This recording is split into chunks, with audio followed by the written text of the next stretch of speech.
Real quick though. Well, if you're gonna speak, Well, I'm you gonna have to speak. come to the Microphone. microphone. Well, I'm gonna If not, Okay. Well, here's the situation. There is a contract that's involved. I heard Mr. Carpenter addressed it, but here's the truth of the matter. He said that there was just a gate. I don't know anybody who just gives $25,000 for no apparent reason. I looked into this matter as quickly as I possibly could. The agreement for Track 75 was to be small office space. Now, in that agreement, there is no expiration date.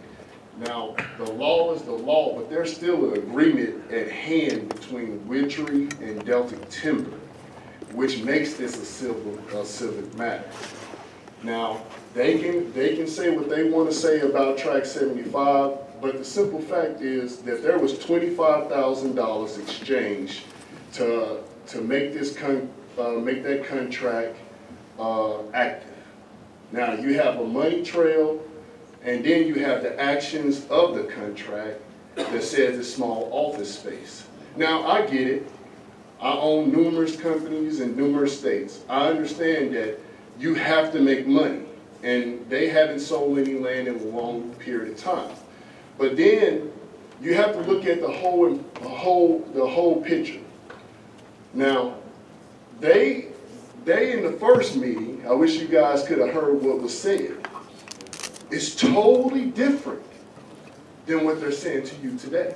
Now they're saying they're going to drop the land. Okay, well if they say they're going to drop the land, let's look at the things that can happen because of the drop land. Okay, now you're talking about dynamiting to drop the land. Now how does that affect homeowners? Someone has already spoken about that. Okay, now you're talking about floodplains. Now, Witchery is already next to a floodplain, so by dynamiting this, does that affect the floodplain? Well, if it does, guess what? Everybody in Witchery lose their home insurance. There's nothing we can do about it. Once someone declares that a floodplain, we cannot get insurance for our homes. And that's just point blank. It's already been done by a neighborhood, which has already been explained. So the funny thing that I see, which is the same kind of things I heard in the NFL, bait and switch. Now, the first meeting, they're saying they're doing things, but I figured them out a long time ago. They call these meetings with these nice homeowners who are concerned with their property, and then they get all the input from these people. And then they go back and switch everything up. Now, if you go back to the minutes of the first meeting and listen to what they said compared to this, it's totally different. But what makes it going to change tomorrow?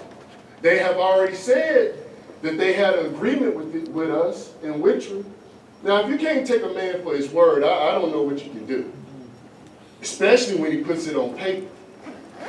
So now we have a civil matter talking about that it's going to remain a small office space. Now that they're trying to sell the land, now they're saying that it has expired. Well, the contract has not expired.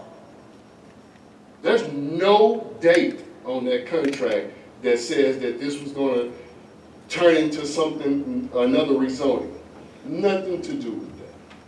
So I would say to you today, it's about time to be held, someone to be held accountable for their actions. Now, these small people, us, we can only do so much. We can only tell you exactly how we feel and how we've been betrayed and bamboozled. We need you guys to step up. We need a champion right now. I'm just going to be honest with you. We need a champion. We need someone that's going to say, hey, these people have invested in their homes. They have invested in their lives. Listen, there's already facilities nearby, just like the first meeting. Why can't y'all find another location? Why are you forcing this down their throat when you know that there's a contract that's still lingering, which is a civil matter, which will be handled in court? Why would you not side on the side of the people? We need a champion, and we need that champion today. Thank you. I'm gonna give the